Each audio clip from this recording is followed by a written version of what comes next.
Hello everyone, welcome back to our channel Login 8. In this video, I will guide you on how to live chat on Cricket Wireless. So if you also want to live chat on Cricket Wireless, this video is just for you. Follow the simple steps and you'll be able to do it. So first of all, what you have to do is launch open any browser of your choice. You can see over here, I have opened Google Chrome.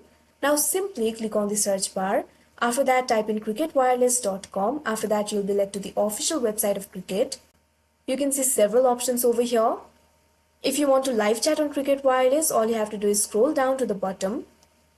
Now here you'll be able to see several sections. You can see the section for About Us, Customer Support and Legal. Under Customer Support at second last, you'll be able to find the option for chat. All you have to do is click on it.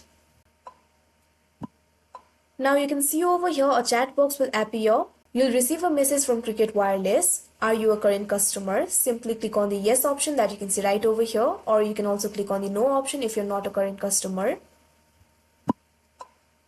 Now a message box will appear. Now you can chat with them. Simply enter the message. Now click on the arrow icon that you can see right over here. Now you can see over here your message will be sent. You'll instantly receive the reply. If you want to end the chat, simply click on the cross icon that you can see right over here. Now click on the option End Chat. So that is how to live chat on Cricket Wireless. I hope you found this video helpful. Thank you for watching. Make sure to like, share and subscribe to our channel.